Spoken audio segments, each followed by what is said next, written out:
Et notre invité politique ce matin, c'est Alexis Corbière. Bonjour. Bonjour, merci beaucoup, ça va vous-même. À ceux qui nous écoutent. Meilleurs vœux également, député La France Insoumise de la Seine-Saint-Denis. On est ensemble pendant 20 minutes pour une interview en partenariat avec la presse régionale. Bonjour Fabrice Vessel-Redon. Bonjour Oriane, bonjour Alexis. Merci d'être là Fabrice. Vous représentez le groupe Ebra, les journaux régionaux de tout l'Est de la France. On va évidemment parler de cette réforme des retraites, puisque c'est aujourd'hui qu'elle est présentée en Conseil des ministres. Alexis Corbière, Emmanuel Macron a dit hier soir que le Parlement pouvait aménager la réforme. Gabriel Attal, hier matin dans Le Parisien, s'est dit ouvert aux modifications. Vous avez le sentiment que le gouvernement vous a entendu ?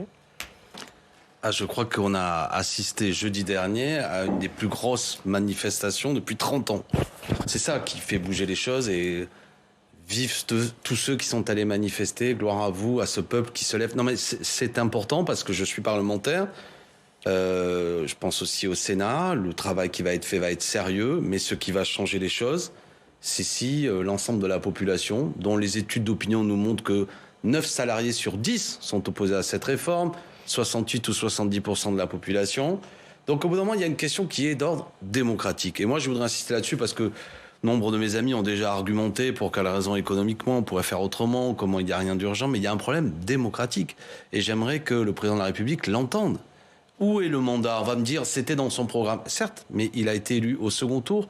Dans un rejet de Madame Le Pen, il s'est exprimé au soir du second tour en disant « Ce vote m'oblige, je sais, je le cite de mémoire, que nombre de nos compatriotes qui ont voté pour moi n'ont pas voté pour mes idées. » Et à l'Assemblée nationale, on voit bien que son parti, ses amis députés, n'ont pas obtenu une majorité parce que, notamment, sur cette question de la retraite, les Français...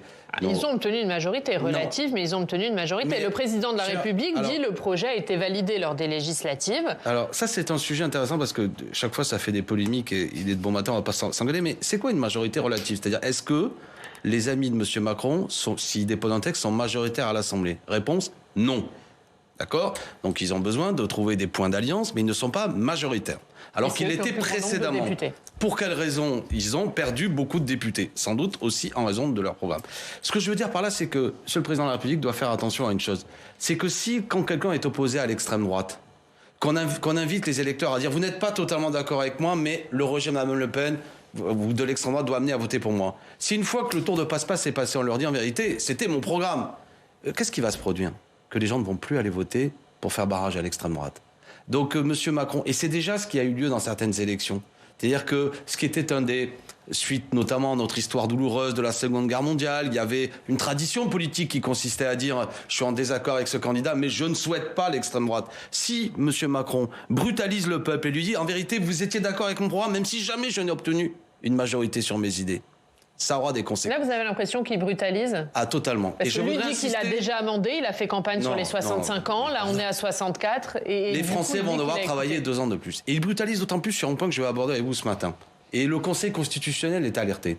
Il y a quelque chose qui est d'ores et déjà un outil antidémocratique, c'est l'article 47.1. Je fais simple, qui est une forme de 49.3, nouvelle formule si je puis dire. C'est la première fois dans la Constitution qu'on va l'utiliser. À l'occasion d'un texte sur le projet de loi de finances sécurité sociale rectificatif. Mais je dis que, normalement, pour quelle raison, même si je suis opposé au 49.3 ou à ces 47 ans, c'est qu'il y a un impératif budgétaire qui consiste à dire, constitutionnellement, à dire il ne faudrait pas qu'un espèce de shutdown financier et que le gouvernement peut accélérer les choses. Mais sur la question des retraites, il n'y a pas de raison de brutaliser et d'accélérer les choses. Juste, ça limite le temps des débats. Eh bien, je prends le pari que le Conseil constitutionnel pourrait invalider cela en disant on peut discuter de la réforme des retraites, mais d'aucune manière, de la même façon sur des questions budgétaires, il faut qu'au 31 décembre des décisions soient prises, rien ne le justifie. Et je crois savoir que Laurent Fabius a déjà alerté là-dessus. Donc qu'est-ce que ça montre ? Qu'en fait, ils tordent la Constitution, parce que ça n'est pas fait pour ça. À l'heure actuelle, d'ores et déjà, le système est excédentaire. On nous dit dans les années prochaines, il y aura peut-être un problème. Mais j'ai un problème qui peut être réglé assez facilement. C'est de l'ordre de 2 à 3% de déficit. Donc il n'y a pas d'urgence. Moi, je suis un opposant à cette réforme. Je ne vois pas pourquoi les Français devraient travailler 2 ans de plus. Cela produira des pensions plus basses. Cela produira de la précarité. C'est mon opinion. Mais de toute manière, d'abord, entendez-moi, Comme parlementaire, je dis, il n'y a aucune raison d'utiliser des articles qui ne sont pas faits pour ça. Et je dis, Monsieur Macron, en utilisant cet article, vous portez la marque d'une brutalisation, et je crois que le Conseil constitutionnel vous le rappellera. Et il est possible que tout ce débat soit jugé anticonstitutionnel. Le 49.3 ou le 47.1 n'est pas fait pour faire passer un rallongement de la durée de retraite. Ce n'est pas vrai. Ce n'est pas une question budgétaire, c'est une question politique. C'est quoi? C'est un acte d'autorité du président de la République? Oui, parce qu'il a peur d'être minoritaire. On y revient, c'était le point de départ de notre discussion. Parce qu'il a peur d'être minoritaire à l'Assemblée nationale. Pourquoi ne laisse-t-il pas le temps du débat? Il y aura 10 ou 20 articles. Je ne sais pas, nous allons le découvrir cet après-midi. Régimes spéciaux, surtout âge de la durée de travail. Discutons-en. Je suis un opposant. Je dis aujourd'hui qu'en fonction des conditions de travail de nos concitoyens, il n'y a aucune raison de les faire travailler 2 ans de plus. D'ores et déjà, le problème des pensions, quel est-il? Elles arrivent trop tard et elles sont trop basses. Travaillons là-dessus, ça n'est pas la piste. Mais, on va parler du fond, c'est un débat parlementaire. Pourquoi le brusquer et dire en 15 jours, il faut régler l'affaire? On va parler du fond, mais puisque vous êtes venu sur la stratégie parlementaire, on va écouter Olivier Véran, le porte-parole du gouvernement. Il était hier l'invité de BFM et il vous a interpellé sur votre stratégie parlementaire.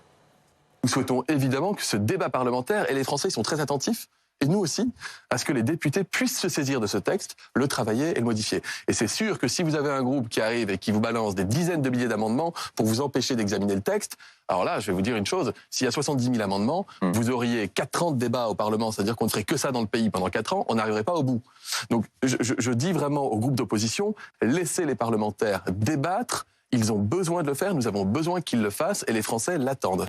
Qu'est-ce que vous répondez à Olivier Véran? Vous connaissez le dessin animé de Tex Avery, là, le personnage qui court, et puis il est au-dessus de la falaise, il mouline. Là, c'est pareil. Là, ses petites jambes, elles tournent, parce que personne, c'est de quoi il parle? Qui c'est qui empêche le débat parlementaire? C'est lui. Vous ai-je dit que j'allais déposer 75 000 amendements? À un moment, il ne cesse de répéter ça. Quand on ne connaissait pas le texte et on ne connaissait pas la nature du débat, c'est-à-dire, normalement, si on a du temps pour discuter, nous, on a toujours dit qu'on prendrait et on ferait en sorte que le débat ait lieu pour que les Français puissent se mobiliser. Là, à l'heure actuelle, ça n'est pas la stratégie que nous allons utiliser. Nous allons créer les conditions d'un débat. Donc, quelle est la stratégie? Donc, vous nous dites ce matin, il n'y aura pas 1000 amendements par député de la France Insoumise. Non, mais par ailleurs, c'est pas un scoop, ça a déjà été répété. Et même quand M. Véran, qui est un homme informé, dit ça hier, il le sait. Donc c'est un menteur. Donc ça sera quoi votre stratégie? Mais la stratégie, c'est le dépôt de milliers d'amendements. Il y aura beaucoup d'amendements, il y aura des amendements pour que la discussion ait lieu. Moi, je souhaite notamment avec mes amis qu'on puisse, en particulier, qu'il y ait le moment de débat, dans le très peu de temps qui reste, je vais y revenir, mais qu'au moins on puisse avoir la discussion sur la question de la durée de ton travail. D'accord? Parce qu'on va voir, je vous dis aujourd'hui, texte de 10 articles, texte de 20 articles, je n'en sais rien. Et permettez que nous bâtissions notre stratégie parlementaire en fonction de ça. Qu'est-ce que je veux dire par là? C'est que si ça commence sur les régimes spéciaux, évidemment, l'intensité du débat, nous mènerons la bagarre parce qu'il y aura des questions de toucher aux régimes spéciaux, mais je veux qu'on arrive, dans le peu de temps que nous avons, à parler notamment et montrer de quelle manière c'est une aberration de vouloir faire travailler des Français plus longtemps. Mais d'abord et avant tout, celui qui fait de l'obstruction parlementaire, il s'appelle, là notamment, puisqu'on parle de lui, Olivier Véran, c'est Madame Borne, c'est Monsieur Macron. Qu'est-ce que j'appelle obstruction parlementaire? L'article 47.1, je sais que vous êtes une chaîne qui est précise là-dessus, mais répétons-le. Ça veut dire que quoi qu'il arrive, à partir du moment où le texte est présenté, en 50 jours, il faut que ce soit réglé dans le mouvement 15 jours à l'Assemblée, ça part au Sénat et ça revient à l'Assemblée, même s'il n'y a pas de majorité. Mais amis concitoyens qui m'écoutez, acceptez-vous un régime politique dans lequel une réforme aussi fondamentale que celle qui va vous demander de travailler 2 ans ne soit même pas adoptée majoritairement à l'Assemblée nationale? Si je vous décrivais ça, vous diriez, Monsieur Corbière, vous me décrivez là une société autoritaire. Eh bien, c'est la France d'aujourd'hui. Je dis à Monsieur Macron... C'est un gouvernement autoritaire? C'est les très autoritaires. Je vous l'ai dit, je pense que c'est une utilisation abusive du 47.1. Je forme le vœu que le Conseil constitutionnel le rappelle, ça n'est pas fait pour ça. Et de toute manière, oui, c'est un des traits autoritaires de la Ve République. Pourquoi je suis pour une 6e République? C'est un régime présidentiel qui peut brutaliser la représentation parlementaire. Danger, danger, danger, moi je le dis. On a bien compris que la logique d'obstruction sortait un petit peu de vos plans. En revanche... Non, j'insiste, ceux qui font de l'obstruction, j'aimerais que vous le disiez. Ouais. C'est Madame Borne fait de l'obstruction. Moi, un parlementaire, il est là pour discuter à l'Assemblée. Moi, j'en ai assez qu'on me dise, vous faites de l'obstruction parce que vous allez déposer des amendements. Il n'y aura pas des milliers d'amendements, mais il y aura des amendements. Et nous créerons les conditions que ce ne soit pas réglé en 15 jours. Faites-nous confiance. En revanche, vous appelez à manifester, oui. Vous appelez au soutien de la rue. Oui. Avec l'idée d'embarquer un petit peu plus les jeunes, les étudiants, les lycéens. D'abord, le cœur de ceux à qui nous nous adressons et qui étaient là jeudi, c'est le salariat. Jeudi, c'est une journée, à mon avis, qui inquiète particulièrement le gouvernement.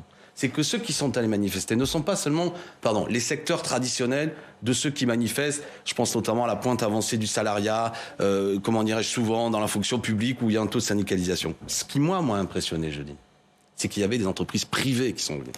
Des gens qui ne manifestent jamais. Ce que j'ai trouvé émouvant même, c'est des gens qui disent « je n'ai jamais manifesté de ma vie, mais je viens ». C'est le petit commerçant qui dit « moi, je viens ». C'est l'employé d'une entreprise privée où il n'est pas simple de se mobiliser. C'est pourquoi je comprends les organisations syndicales qui, saluons-les, sont unies et qui lancent des appels de mobilisation qui permettent, y compris à des gens qui ont perdu une journée de salaire, éventuellement de recommencer, et en particulier quand le débat parlementaire va avoir lieu. Donc oui, la jeunesse est sollicitée pour vous répondre. Oui. Les lycéens, les étudiants... Mais samedi, vous étiez plutôt avec la jeunesse. Évidemment, avec la jeunesse. Belle manifestation également. Mais de moindre ampleur, évidemment. Mais bien sûr, nous ne l'avons jamais mis sur le même plan. Est-ce que c'était une erreur, cette mobilisation de samedi? Est-ce que vous allez en refaire d'autres comme ça? Ou est-ce que désormais, vous allez vous ranger derrière les mobilisations syndicales? C'est-à-dire que, d'abord... je vais utiliser le mot de ranger, même si c'est pas disciplinaire, mais c'est elle qui donne le tempo, les organisations syndicales. Et il va de soi que, sans faire la genèse, quand le 21 a été décidé, il n'y avait pas encore la date intersyndicale du 19, donc tout ça s'articule bien. Le samedi étant une journée où on pouvait manifester sans se mettre en grève, ça allait bien, surtout des jeunes. Maintenant, on a cette journée du 31. Je rappelle que les organisations syndicales disent aujourd'hui qu'à partir d'aujourd'hui, il peut y avoir des grèves qui se déclenchent dans certains secteurs, donc ça ne veut pas dire on ne fait rien jusqu'au 31. Et après, nous, dans notre rôle là, il y a une articulation, c'est de bon matin, je ne vais pas être trop technique, trop technique ou du moins. Ouais. Il y a les organisations syndicales qui font leur boulot et le politique doit continuer. Mais de quelle manière? Moi, je vais faire plein de meetings à travers la France, NUPES, et mes amis en font pareil, les agendas des uns et des autres sont chargés. Déjà, la semaine dernière, il y a eu JAPI, c'est un gymnase ou une grande salle à Paris, il y a eu Olympe de Gouges, voilà. Ce que je veux dire, mais juste, ça veut dire qu'LFI n'appellera plus à manifester dans la rue. Vous laissez ça aux organisations syndicales. Mais j'exclus pas si, par exemple, la jeunesse aussi lançait un appel, que nous prenions des initiatives, mais que ce qui va donner le tempo dans les semaines qui viennent, les gros moments de mobilisation, c'est l'intersyndicale. Et nous attendons à ce qu'elle le fasse et nous lui faisons confiance. Mais ça ne veut pas dire que d'un seul coup, nous disparaissons. La France Insoumise doit parler, y compris pour nourrir le débat. Vous savez, dans une entreprise, quand vous discutez avec les gens, nous sommes tous unis sur une question, l'opposition et le retrait de ce texte. Mais après, il faut discuter parce qu'il faut d'autres solutions. Moi, je veux améliorer les retraites. Moi, je vois bien qu'il y a des gens qui touchent des petites pensions. On va parler du fond, mais juste pour finir sur la forme. Ouais, on va évidemment parler du fond. Pour finir sur la forme, hier, Philippe Martinez a dit ne pas exclure des journées d'action pendant les vacances de février. Vous cautionnez ça? Je cautionnerai tout ce que dira l'intersyndicale. Je suis derrière elle. Je pense qu'elle parle juste. De M. Berger à M. Martinez, en passant par M. Souliot, la FSU, ils ont raison. C'est précieux, l'unité syndicale. Donc de toute manière, à l'heure actuelle, mon rôle de parlementaire, ça va être de faire le travail à l'Assemblée nationale, les amendements, mais c'est aussi de dire à tous ceux qui nous écoutent, suivez les consignes de l'intersyndicale, et notamment le 31, soyons massifs pour dire que c'est tout un peuple. Il y a, comment dirais-je, à un moment donné, il y a tout un peuple et il y a quasiment un homme seul, M. Macron, à côté. C'est un problème démocratique. Et ça donne de la puissance à nos débats parlementaires. Et justement, allez, on va parler du fond. Hier, dans le journal du dimanche, Olivier Dussopt affirmait qu'il n'y aurait pas de perdants à cette réforme. Qu'est-ce que vous dites à ça? Que ce n'est pas exempt. À partir du moment où vous travaillez 2 ans de plus, vous êtes perdant. Et tout le monde va devoir travailler plus longtemps. Ça va entraîner d'ailleurs, j'avais déjà dit ça, le passage de 60 à 62 ans a amené à ce qu'il y ait plus de gens qui soient bénéficiaires du RSA. Je veux dire, ça va aussi, ces 62 à 64, amener à ce que des gens qui n'ont pas la totalité de leur trimestre, qui sont dans des carrières hachées, n'y arriveront pas. Donc il y aura une baisse des pensions, ce sera mécanique, il y aura des gens qui vont être fatigués, il y aura des gens qui vont bénéficier moins de temps de l'âge à la retraite. Savez-vous que entre la réforme de M. Sarkozy, je crois qu'elle était en 2010, à l'époque, il y avait une moyenne de 25 ans de vie après le départ à la retraite. Aujourd'hui, on est autour de 24 ans et toutes les prévisions nous disent que là, on va être à 23 ans. Ça, c'est de la perte. Peut-être que pour M. Dussopt, qui ne voit que des tableaux Excel et des chiffres, ça n'est rien. Mais la vie, ça existe. Le temps que l'on a dans ce 3e temps de la vie, c'est rien. 2 à 3 ans. Eh bien, moi, je dis que c'est fondamental. Alors, lui, il dit que la réforme va bénéficier plus aux travailleurs modestes, qu'il y a des améliorations des petites pensions, qu'il y a des améliorations pour les carrières longues, qu'il y a des améliorations pour le congé parental. Au moins autant de temps, il n'y aura pas d'amélioration, voire plus longtemps. Là-dessus, on ne peut pas mentir.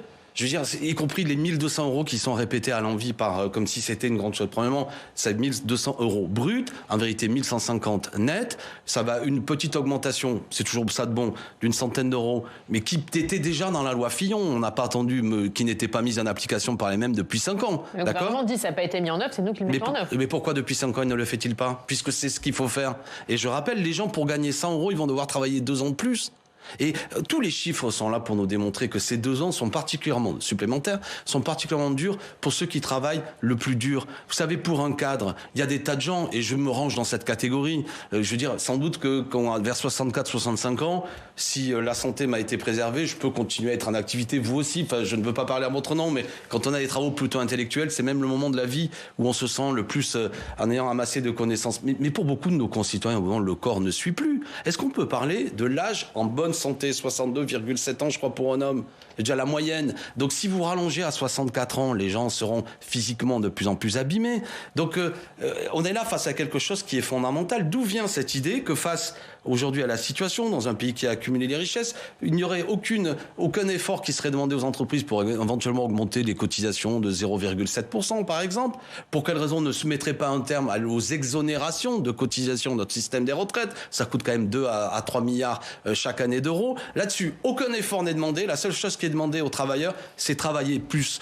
Et avec cette difficulté, pardon d'enfiler les arguments un peu comme les colliers les perles d'un collier, mais vous savez, d'ores et déjà, on a un problème, c'est qu'à 55 ans, beaucoup de gens sont dans un problème d'emploi. C'est-à-dire que les entreprises mettent un terme... Mais justement, assez loin sur la question des seniors. Le gouvernement ne va pas assez loin. Il n'y a strictement rien qui est fait. L'index, c'est une nouveauté avec la menace d'ailleurs de sanctions pour les entreprises qui ne participent pas. Calmez-vous, menace de sanctions. Nous parlons d'un index qui ne crée aucune sanction. Le gouvernement est ouvert là-dessus. Il dit on peut retravailler sur cette question de l'index, des sanctions. Bon, là, vous allez demander des sanctions. Vous dites il faut des contraintes, il faut des sanctions financières. Non, mais on fera le travail. Mais fondamentalement, la question, chacun comprendra que ce n'est pas parce que vous repoussez l'âge de la retraite, de toute manière, que ça va créer une situation qui va être favorable aux salariés. Il faudra plus de temps pour arriver jusqu'à l'âge de la retraite. Nécessairement, des gens n'y arriveront pas parce que c'est déjà le cas. Et donc, il y aura une pension qui sera à la baisse à l'arrivée.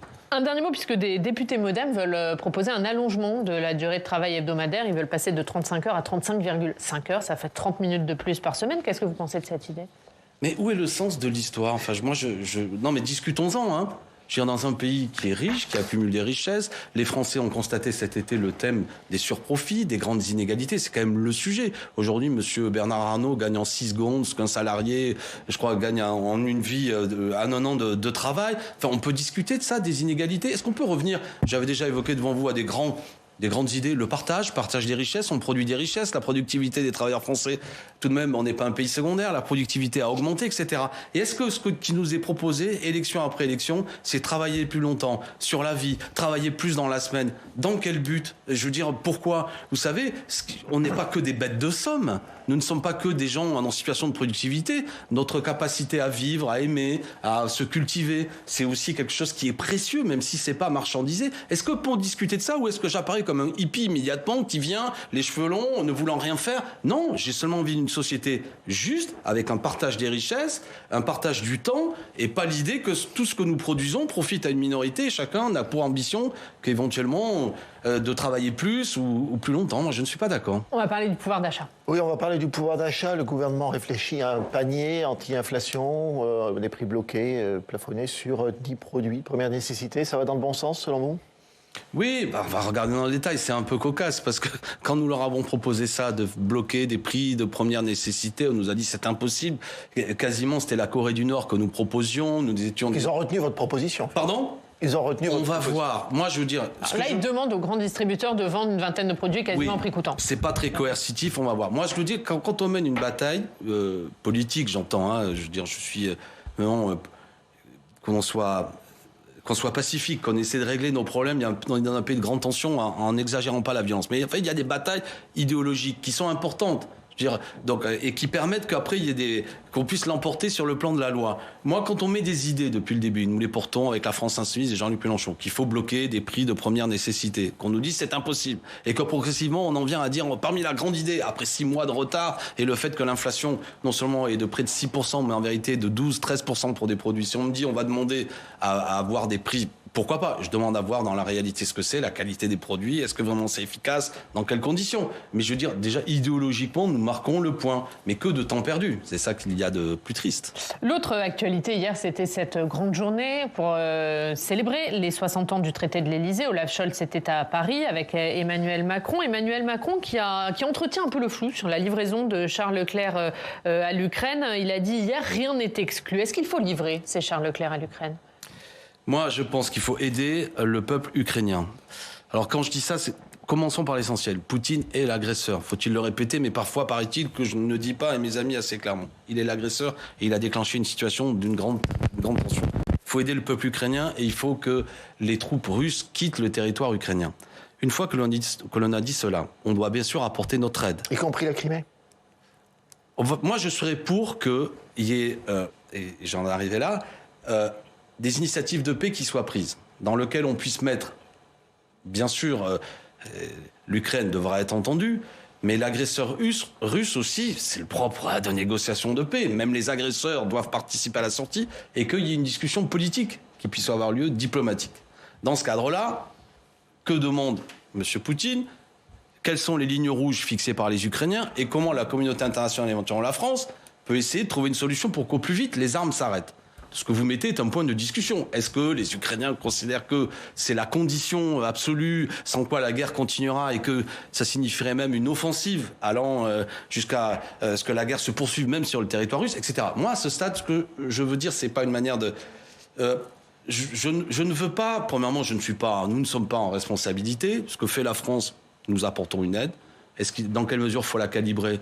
En réalité, moi, je n'ai pas de désaccord fondamental avec ce qui a eu lieu parce que je ne sais pas le détail et d'un certain point de vue, je cherche pas toujours à le savoir. Enfin, du moins, il y a des choses qui sont sensibles. Par contre, ce que je souhaite, c'est que nous ne rentrions pas dans une spirale dans laquelle, à l'arrivée, nous soyons nous-mêmes un des premiers protagonistes d'une guerre avec la Russie là-dedans. Et livrer des chars Leclerc, ça nous ferait rentrer dans cette spirale? Pas nécessairement, mais faisons-le de telle manière que ce soit une aide matérielle, mais pas une participation au conflit. Je sais que certains voudraient plus, mais je dis nous n'avons rien à gagner à participer à cette guerre qui peut avoir une dimension mondiale. Ça ne signifie pas pour autant que l'on capitule devant Poutine, cela me semble même être l'inverse. Je pense qu'après, il faut continuer des sanctions financières, économiques vis-à-vis de la Russie, notamment de tous ces oligarques russes. On en parlait beaucoup au début du conflit, puis on a un peu oublié. Il me semble qu'ils ont certains intérêts aussi en France sur lesquels on pourrait continuer un peu plus à s'en saisir. Moi, j'en suis là. Je pense qu'il faut prendre des initiatives diplomatiques. Et pour qu'au plus vite, les armes arrêtent de parler. En tant qu'universitaire, vous êtes inquiet de ce qui se passe aujourd'hui en Ukraine? Vous pensez qu'on peut aller vers une troisième guerre mondiale? Oui, objectivement, on a des puissances. La Russie est une puissance de premier plan. On peut avoir une mécanique. Vous savez, moi, j'apprenais ça à mes élèves. La Première Guerre mondiale s'est déclenchée dans une mécanique où, au départ, qui aurait pu imaginer que la scène de l'archiduc à Sarajevo pouvait entraîner une guerre mondiale et il y a un jeu de domino. Corbien, non, pardon, mais le temps file. Je voudrais poser deux questions politiques, notamment sur ce qui se passe du côté du Parti socialiste. Vos alliés de la NUP, où Olivier Faure a donc été déclaré hier vainqueur. C'est un imbroglio le plus total. Nicolas Mayer-Rossignol, son adversaire, ne reconnaît pas sa défaite et ne reconnaît pas le résultat. Est-ce que tout ça, ça affaiblit la NUP? L'autre jour, j'avais fait un commentaire disant que je souhaitais la victoire du candidat qui défendait le plus la NUP et certains socialistes m'ont dit « ne vous mêlez pas de nos débats ». Je peux comprendre de certains points de vue, donc je ne me mêlerai pas de leurs débats. Maintenant, je souhaiterais évidemment qu'ils arrivent à trouver une solution et que, effectivement, comme vous l'avez dit, ce qui m'intéresse surtout, c'est que nous continuions sous cette forme inédite qu'est la nouvelle Union populaire, écologique et sociale.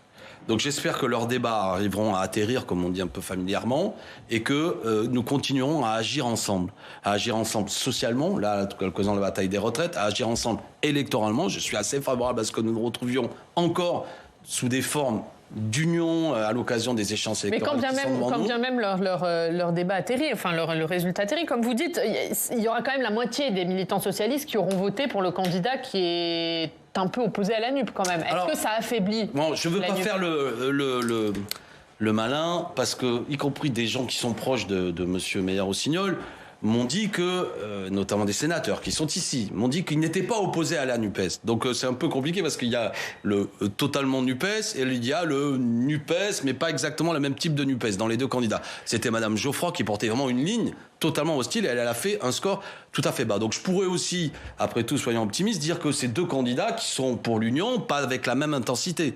Mais je pense que ce que portait M. Faure était plus clair. Mais surtout, ils vont en débattre. Leur congrès a lieu à Marseille ce week-end et j'espère qu'au plus vite, ils arriveront à trouver une solution. Il me semble quand même qu'il y a un vainqueur, mais là encore, je ne veux pas en dire trop. Mais surtout qu'on continue à agir ensemble. C'est la seule chose qui nous intéresse. Une dernière question, Fabrice. Oui, parce que tout le monde a bien ses soucis. À la France Insoumise aussi, c'est pas simple. Vous aviez un conseil politique la semaine dernière auquel vous n'avez pas assisté. Éric Coquerel était sur ce plateau vendredi. Il indiquait que, selon lui, il y avait encore des améliorations qui pouvaient être apportées, des imperfections qui pouvaient être gommées dans l'organisation actuelle de la France Insoumise. Vous partagez son analyse ? Je partage l'analyse d'Éric Coquerel, je suis comme lui. Je pense que j'ai dit, et même dans la presse, qui est un peu inédit de ma part, des remarques et des critiques. Je pense qu'on peut faire mieux, comme dirait Jean-Luc Mélenchon. Il faut y travailler. Éric, notamment, Coquerel, avec d'autres, il y a un petit groupe de travail pour faire des propositions. Allons-y. C'est quoi l'intérêt ? Plus l'unité de la France Insoumise sera renforcée, plus elle sera donnée à voir. C'est-à-dire qu'un mélange d'expériences, de plus jeunes, de plus expérimentés, d'histoire commune, de sensibilité commune, plus la FI sera forte, plus la NUPES sera forte. C'est-à-dire que nous sommes quand même le moteur de cette union. Plus la NUPES sera forte, plus il me semble que ça aidera l'unité syndicale. Et l'unité syndicale, l'unité politique pourra permettre au peuple de se mobiliser plus facilement, me semble-t-il, pour faire reculer le gouvernement. Ce que je veux dire par là, c'est que la vie des organisations, bien sûr que c'est important. Maintenant, je pense que ce serait une erreur de vous parler au mois de janvier de cuisine interne à la France Insoumise à l'heure où on agresse le monde du travail pour la faire travailler 2 ans plus. Donc, je réserve l'intensité de ma parole dans ma vie interne. Ça ne veut pas dire que je n'en pense pas moins, si je puis dire, mais on comprendra qu'il y a un temps pour tout, vous savez. Et c'est comme quand on jardine. Il y a une saison où il faut planter, et puis après, vous pouvez faire ce que vous voulez. Si vous plantez votre gazon actuellement, ça poussera pas. Et quand il y a des idées, il y a des moments où il faut un peu les mettre de côté. Là, c'est le moment de la bataille des retraites. Je me concentre là-dessus. Merci Alexis Corbière. Merci beaucoup d'avoir été notre invité. Merci Fabrice. On passe au Club des Territoires. On reparle de la réforme des retraites.